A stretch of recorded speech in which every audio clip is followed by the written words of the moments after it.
He said he was at a work conference. I called his hotel to send a surprise gift. The concierge said, "Would you like us to send it to the couple's suite?" I said, "Yes, and make sure she opens it." Inside was a card that read, "Enjoy your final expense report. I'm 37, live in Little Rock, Arkansas. Been married to my husband Nate for 8 years. He's 39. No kids. We've been trying on and off, but honestly, after this, I'm glad it never happened. We were that couple people thought had it all figured out. We had our home, our routines, 2 dogs, a little boat we'd take out on the weekends.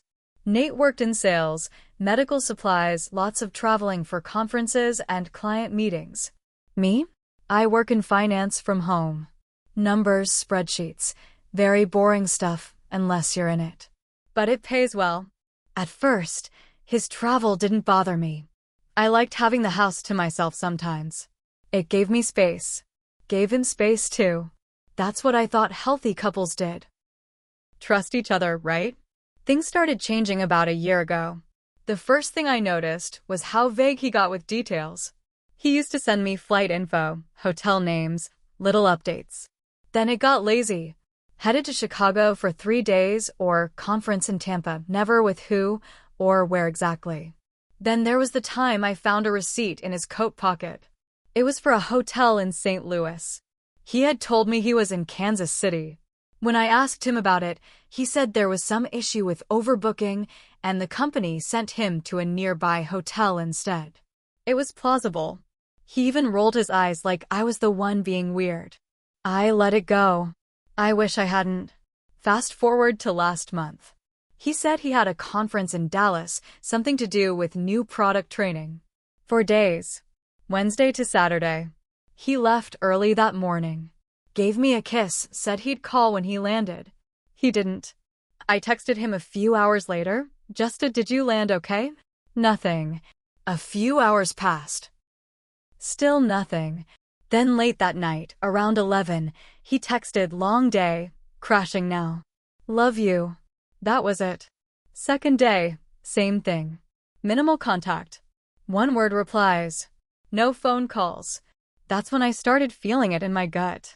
That thing you don't want to believe, but you know is true. I couldn't sleep. Couldn't focus. So I decided I'd do something nice. Maybe I was wrong. Maybe he was just busy. I figured I'd send him a surprise, something simple, like a wine basket or a fruit tray. I Googled the hotel he told me he was staying at. It was a high-end place in downtown Dallas, the kind of hotel we'd stayed in once on our anniversary. I called the front desk, told them I wanted to send a gift up to my husband's room. I gave them his full name. The woman paused. She said, "Do you mean Mr. and Mrs. Miller? The reservation is under a couple's suite." I froze. I asked again, just to be sure. She repeated it. The couple's suite. I didn't say anything for a second. My mouth was dry. My hands were shaking. Then I said, "Yes. Send it there. And make sure she opens it." I hung up. I was shaking.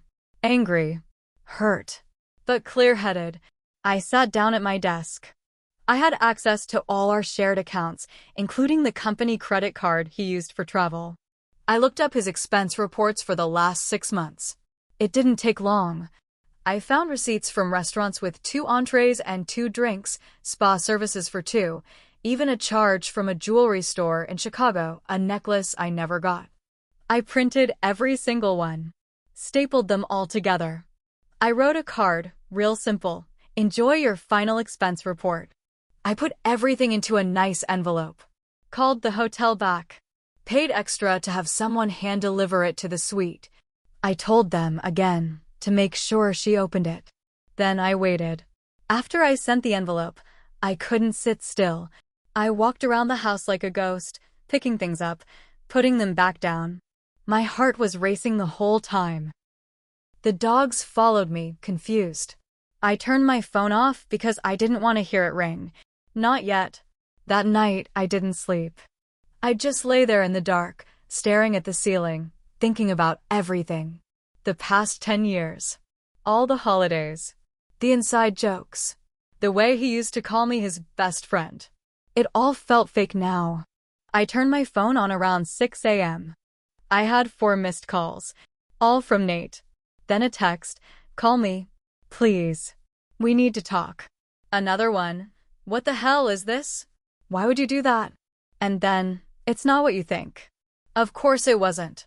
It never is. I didn't respond. I waited. Around 9 a.m., my doorbell rang. I looked through the peephole. It was Nate. He wasn't supposed to be home until Saturday. I opened the door just enough to see his face. He looked tired. Hair messed up.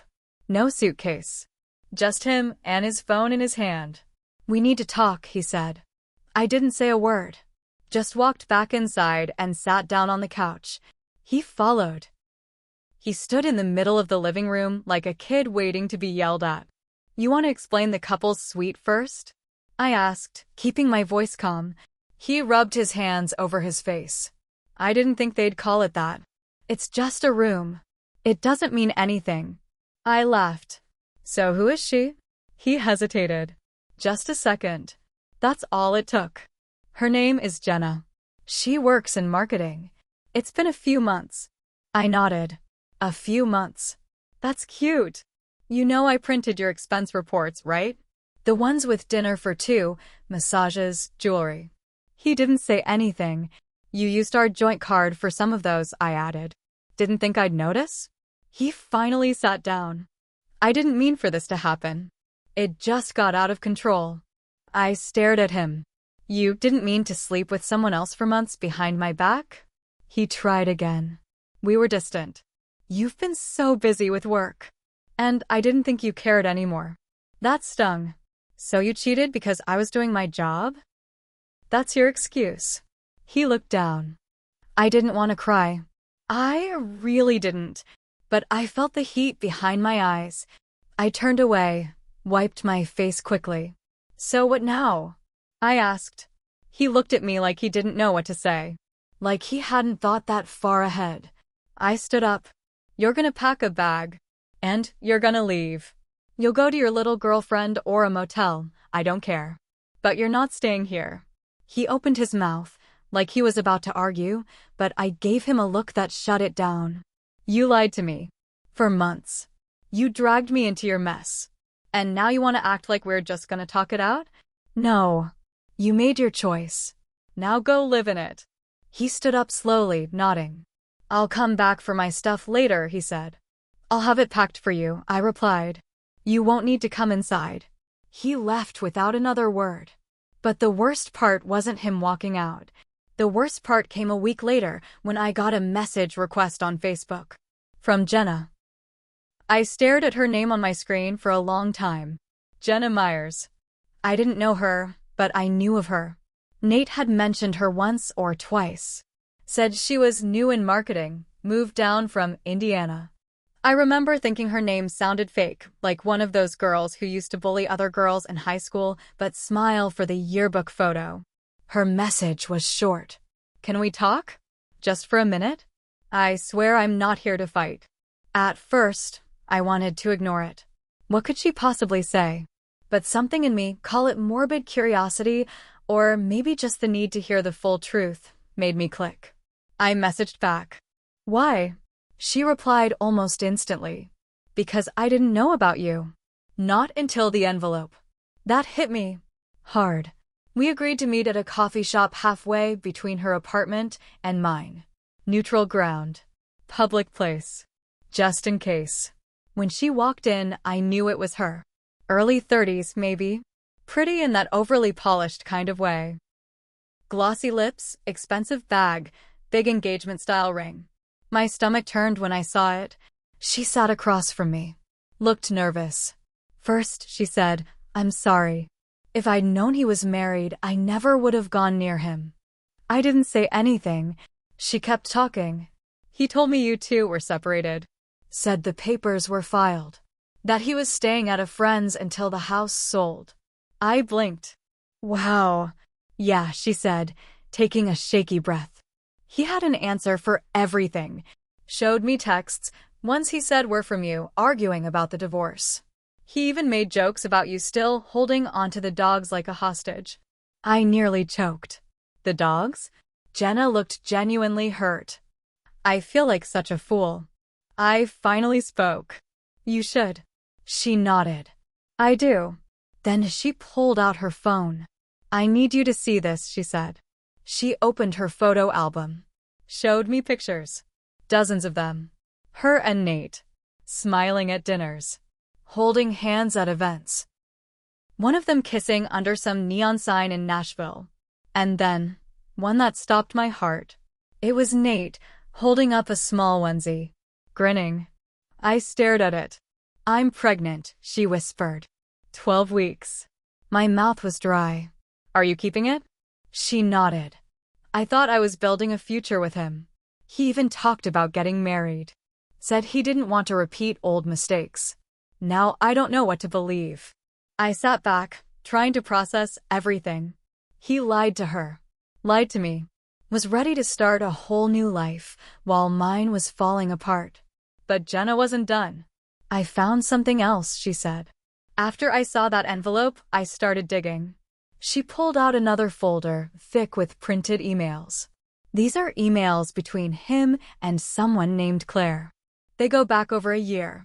I think she was first. She handed them to me. The first line I read was, "That thing you did in Denver. I can't stop thinking about it." I felt sick. Jenna looked at me. I think we're just two pieces in a much bigger lie. I didn't respond.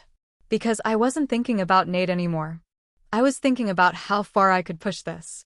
How far he'd pushed me. I spent the next week putting together everything. Emails from Jenna. Expense reports. Photos. I made copies, kept the originals in a safe place. I even backed them up in cloud storage under a fake name. I wanted to make sure nothing could disappear, not if Nate got smart and tried to cover his tracks. Jenna and I talked again. We weren't friends, but we were tied together now. She decided to keep the baby. I didn't blame her. But she said she wasn't going to lie to her child about what kind of man Nate really was. She also said if he didn't step up, she'd drag him to court for child support. I told her I'd help her build that case, and I meant it. But I had one more thing to do first. Nate still hadn't come back for his stuff. He sent a few texts, asking when he could swing by. I ignored them. Then I sent him one message, "Everything's boxed up. I'll drop it off. Just let me know where." He sent back an address. A small house in a nearby suburb. I looked it up. Belonged to an older woman. A rental. He was staying there, probably trying to figure out his next move. Perfect. I drove over on a Sunday afternoon. Had all the boxes in the back of my SUV. Every single thing he'd left behind. Clothes. Tools. Golf clubs. Even the stupid mug he used every morning that said "World's Best Husband." But I added something special. In one of the boxes, I put a copy of all the evidence I'd collected. Photos. Receipts. Printouts of his emails. I highlighted the part where he told Claire, "I don't even feel bad lying to her anymore." I also included one last thing, a blank envelope with a copy of his company's code of conduct. Taped to the front was a sticky note. "Wonder how your boss would feel if he knew?" He worked for a company with strict policies. No mixing personal relationships with clients or coworkers. No misuse of company cards. No conflicts of interest. He broke every single rule. I dropped the boxes on the porch, rang the bell, and left. I didn't wait. I didn't need to. The fallout came fast. 3 days later, his boss called me. Said he'd received an anonymous packet, asking if I had anything to add. I did. Oh, I did. I sent over everything. Within a week, Nate was let go due to misconduct. Not fired. Not publicly. But everyone at his office knew. The whispers spread like wildfire. A man like Nate couldn't stand being humiliated, especially not professionally. Then came Jenna's side of the storm. She filed for support. He denied being the father. So she took it to court. DNA test proved it. Now he's on the hook for monthly payments he can't afford because he's jobless. And living in a rental owned by his cousin's ex-wife. I blocked him everywhere. But he still tried. Sent letters. Said he hit rock bottom and wanted to fix things. Said he was sorry. Said I'd ruined his life. I didn't reply. I didn't need to. I'd spent years being the quiet, trusting wife, thinking love meant giving someone the benefit of the doubt. But sometimes, love means knowing when to stop letting someone lie to your face. And revenge? Sometimes it's just telling the truth to the right people in the most painful way possible. He wanted to live a double life. Now he gets to live with the wreckage of both.